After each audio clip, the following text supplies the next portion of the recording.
So this is apparently a problem on the, at least the 2006 Mercedes E350.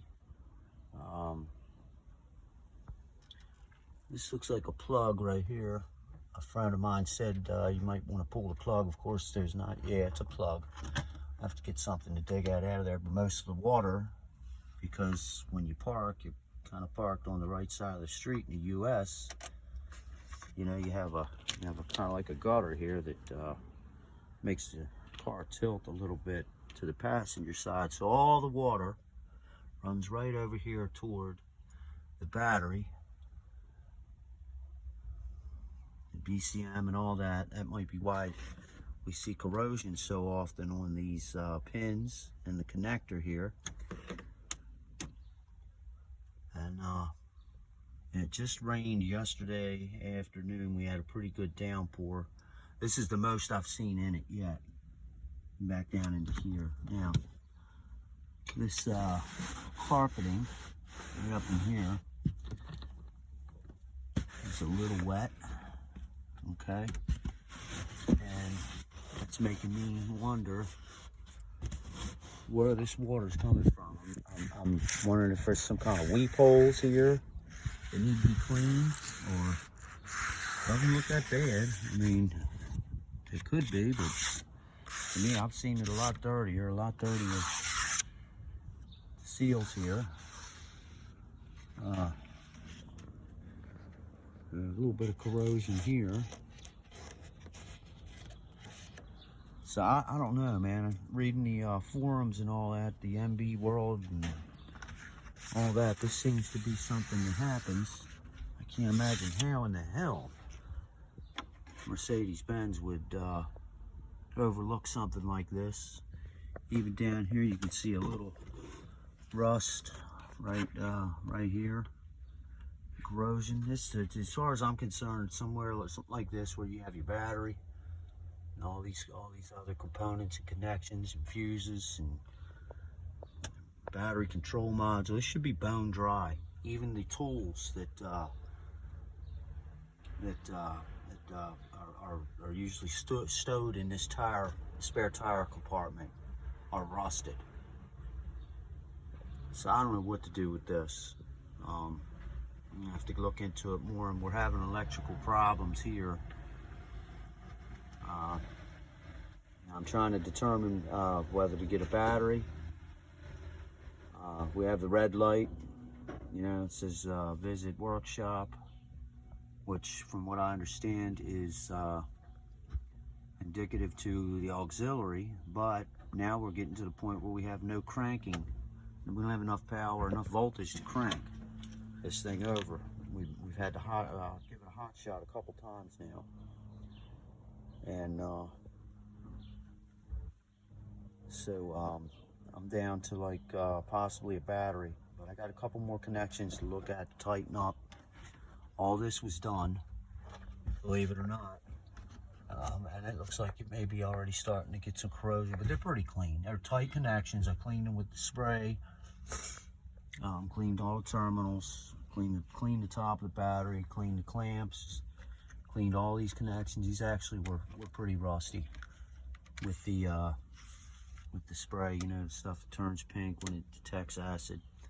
Wiped everything down, took everything apart, tightened it back up after I cleaned it. I even used a small Dremel wire brush to clean the connections on this here to make sure they were really clean, one by one, so I didn't cross anything over, mess anything up. One off, clean it, spray it, wipe it, coat it with the protectant, you know, if shit you smear on there to keep corrosion.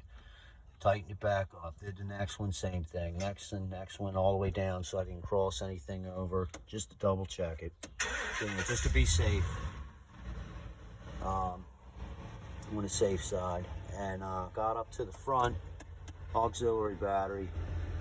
Was getting a little low voltage there, and when I started it, I was getting 14.2 average volts, 14.2 volts, showing that the alternator's charging this back battery, but on the front I'm getting no difference on that auxiliary battery. Now, I'm under the impression that you should be getting a higher reading on the auxiliary, just like you would on the main back here. So I'm going to go up there and take a look again, see if there's something loose. My daughter has bought a new auxiliary battery because somebody keeps telling her that that's the problem. And if that's the case, I don't know why we're, and it's not this. This is a 49 AGM. I don't know why we would need to be using jumper cables on it to get it to start if it was just the auxiliary. The auxiliary should be kicking in once you get down to, I don't know what it was, somewhere around below 11 volts to 10. Yeah, that should be the only time that should be kicking in. But it seems to me that when the alternator's running and it's charging this back battery, the main, it should be charging the auxiliary too.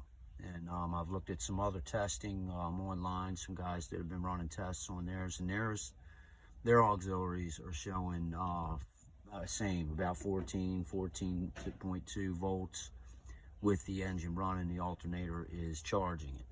So I'm going to return to the auxiliary. This, I don't know what to do with this. I mean, I can sop it all up out of there, or run the shop vac out of here and suck it out. But this, I don't know what to do with. The only way that taking that plug out would help is if you were driving and you were to maybe brake or going down a hill and have the water, have that little puddle run out of that little hole right there. Unless there's another plug somewhere. And when I pulled this battery to clean all this, I didn't notice any plugs down there. When you undo this strap and this keeper right here, you know, to pull the battery, I didn't notice anything else. I pulled the whole battery out, wiped the whole thing down, made sure there was no damage, clean, crisp, all these connections to the BCM. Clean this with the electronics cleaner, you know, and get some of the corrosion. It's I think the brass pins, because it looked like green corrosion, so it's something with brass in it or copper. And I mean, even this wiring right here, hopefully the sheathing and all is good on this, because it's sitting in water. The wiring that runs to the BCM is literally sitting in water right now. You know, I don't know if I want to put it up here on this bolt sticking through, because then it's liable to bounce and rub a wire raw, and then we'll have a whole nother problem. So the mystery goes on with this thing. Runs great when it's running. When you give it a hot shot, it sounds great. It runs great. It's a beautiful car, but this here, man, this is a problem. So I'm gonna go ahead and get my voltmeter out, get my 10mm out, and apparently before you do anything with that auxiliary battery with disconnecting it, you need to at least pull the negative terminal off the main, and then take it from there. I'm thinking about going and just grabbing a charger. I looked online at Harbor Freight. They have one on sale right now that will do this job for like about 50 bucks on sale. So I'm thinking about going down, just grabbing a charger and pulling this, charging it for a few hours, and seeing what it'll do. And also that charger in particular also has a feature on it that will straight up tell you that the battery's no good if it's no good. But right now it's not holding a charge, and I don't know why. I don't know if it has to do with something going on with the wiring, some kind of bad connection that's you know, it's tied into this auxiliary up front. Because I'm not getting a charge on that, so that's raising a red flag to me that something's going on. So I'm almost 10 minutes in on this brief analysis and troubleshooting based on what I've been reading and studying about this thing. So we'll get back to you if we find out what's going on. Hope you're having a great day, night, whatever.